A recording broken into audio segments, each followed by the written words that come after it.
మీ ఇంట్లో మొదటి కోటీశ్వరుడు మీరే అవ్వాలనుకుంటున్నారా? ఈ ఫైనాన్షియల్ వెబినార్ లో ఇప్పుడే జాయిన్ అవ్వండి.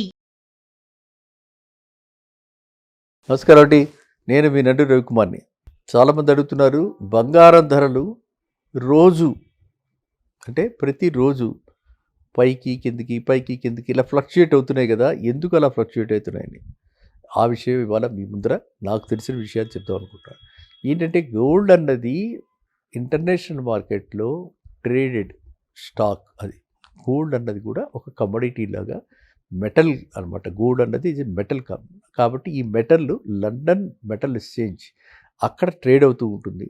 ఆ ట్రేడ్ అయినప్పుడు ఇది మనకందరికీ తెలిసిన విషయం ఏంటంటే డాలర్స్లో, అక్కడ డాలర్స్లో పర్ ఔన్స్ ట్రేడ్ అవుతూ ఉంటుంది. దాన్ని కన్వర్షన్ చేసుకుని దానికి మళ్ళీ మన కస్టమ్ డ్యూటీ అవి కలుపుకొని దాని ప్రకారంగా ఈ గోల్డ్ రేట్స్ నిర్ణయించబడుతూ ఉంటాయి. కాబట్టి గోల్డ్ రేటు డైలీ కాదు, నన్ను అడిగితే ఎవ్రీ మినిట్ అలా మార్కెట్లో ఫ్లక్చుయేట్ అవుతూనే ఉంటుందన్నమాట.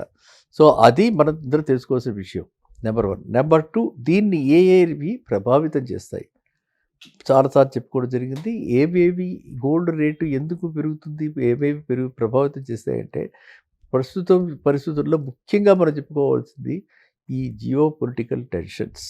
ఏవైతే మనకి ఇప్పుడు వార్ లైక్ సిచ్యుయేషన్ వచ్చేసింది, and third world war declare అయిపోతుంది, లేకపోతే ఇలాగా రష్యా వాళ్ళు ఉక్రెయిన్ మీద వీళ్ళు కొత్త రకాలైనటువంటి అణుబాంబులు వేస్తున్నారు. ఇట్లాంటివన్నీ మనకు ఎక్కడైతే న్యూస్ వస్తుందో అట్లాంటి న్యూస్ వచ్చినప్పుడు అవి ఎంతవరకు నిజాలు, ఎంతవరకు వదంతులు మనకి తెలియకపోయినప్పటికీ జనాలలో అంటే ఇన్వెస్టర్స్లో వీటన్ని వాళ్ళ సైకి మీద ఇవన్నీ కూడా యాక్ట్ చేస్తాయి, ప్రభావితం చేస్తాయి. సో అట్లాంటప్పుడు ఏంటంటే అందరూ కూడా గోల్డ్ వైపు మెగ్గు చూపిస్తారు. వార్ లైక్ సిచ్యువేషన్లో గోల్డ్ రేట్స్ పెరుగుతాయి. అందుకని గోల్డ్ అయితే పట్టుకుని ఎక్కడికైనా పారిపోవచ్చు కాబట్టి గోల్డ్ అందరూ ఆ టైంలో ఇన్వెస్ట్ చేస్తారు. సో అది మనం ఫస్ట్ నెంబర్ 1 తెలుసుకోవాలి. అందువల్ల గోల్డ్ చాలా ఇప్పుడు రీసెంట్ పాస్ట్లో చాలా వేగంగా పరిగెడుతోంది, తగ్గుతుంది. అది number 1. Number 2, US market dollars.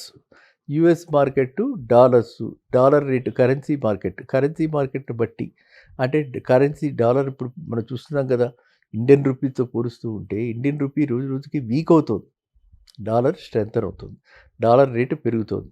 కాబట్టి ఎప్పుడైతే మనకి డాలర్ రేటు పెరుగుతుందో న్యాచురల్గా గోల్డ్ రేటు ఆటోమేటిక్గా, అది గోల్డ్ రేటు ఇంటర్నేషనల్ మార్కెట్ కాదా మనం అనుకున్నాం కదా, అదే 2500 ఉందనుకోండి, దాని ప్రకారంగా ఈ రూపీ కరెన్సీలో అది పెరిగిపోతుంది అనమాట. ఎందుకంటే జస్ట్ అది ఎందుకు పెరిగింది, అక్కడ ఓన్లీ కన్వర్షన్ రేటు వల్ల పెరిగింది. అర్థమైందా? Dollar to rupee equal conversion rate వల్ల అలా పెరిగింది. ఇది రెండోది. ఇంకా మూడోది, మిగతా సెంట్రల్ బ్యాంక్స్ చాలాసార్లు చెప్పుకున్నాం, రిపబ్లిక్ ఆఫ్ చైనా, యుఎస్, వీళ్ళు అందరూ కూడా, సింగపూర్ సెంట్రల్ బ్యాంక్ అందరూ కూడా ఈ గోల్డ్లో ఇన్వెస్ట్ చేస్తారు.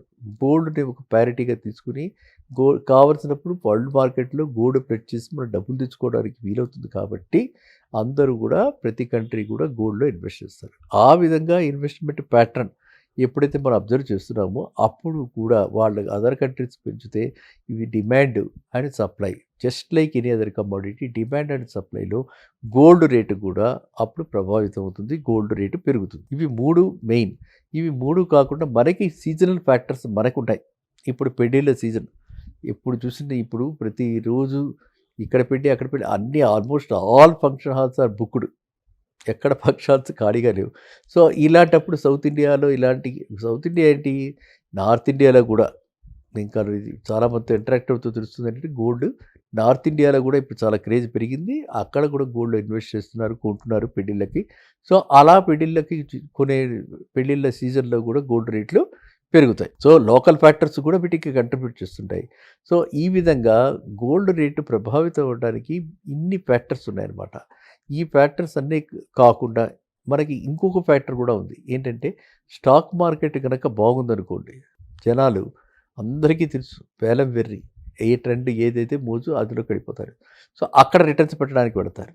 అక్కడ బాగాలేదు అనుకోండి, గోల్డ్లో పెడతారు, ఇన్వెస్ట్ చేస్తారు. Gold is considered better alternative than bank deposit. Bank deposit rate కంటే కూడా ఇక్కడ గోల్డ్లో ఎక్కువ రేట్ వస్తుంది కదా, ఇంట్రెస్ట్ అంటే రిటర్న్ ఎక్కువ వస్తుంది కదా. సో అందువల్ల ఇక్కడ పెట్టుబడులు పెడతారనమాట. సో ఇవన్నీ కలిపితే మనీ మార్కెట్లో టోటల్ మనీ ఇన్ సర్క్యులేషన్ ఈ విధంగా ఒక కమోడిటీ నుంచి ఇంకో కమోడిటీకి, ఒక ఎసెట్ నుంచి ఇంకో ఎసెట్కి ఈ ఇన్వెస్ట్మెంట్ సైకిల్ ఇలా మారుతూ ఉంటుందన్నమాట.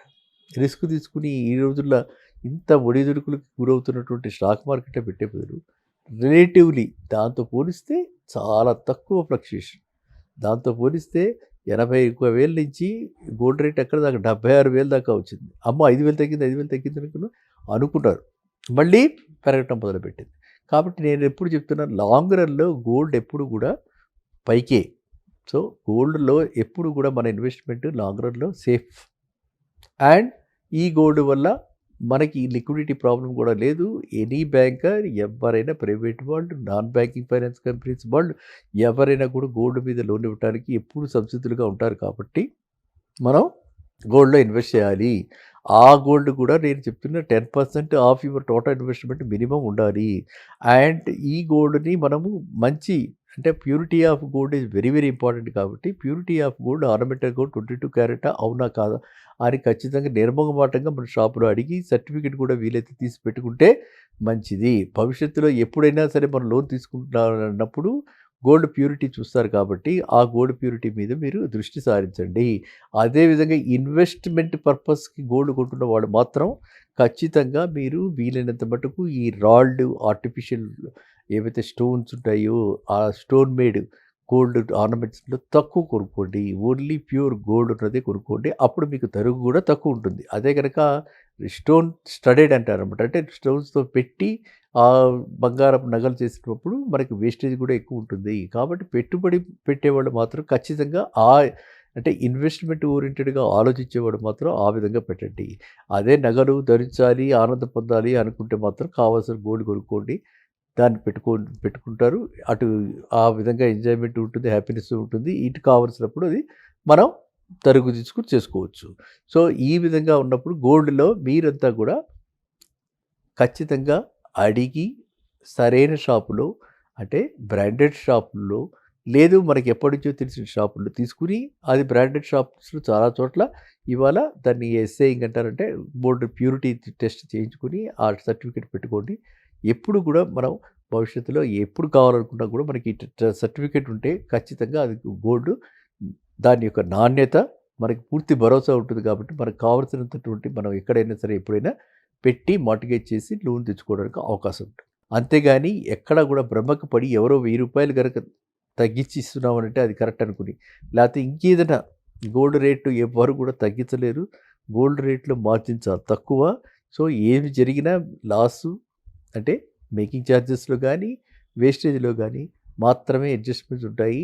రేట్లో చాలా తక్కువ అడ్జస్ట్మెంట్ ఉంటుంది. ఈ విషయాలు మీరు ఖచ్చితంగా కొనేటప్పుడు మీరు ఇవన్నీ కూడా మనసులో పెట్టుకుని మీరు మోసపోకండి. మళ్ళీ కలుద్దాం నెక్స్ట్ వీడియోలో. నమస్కారం.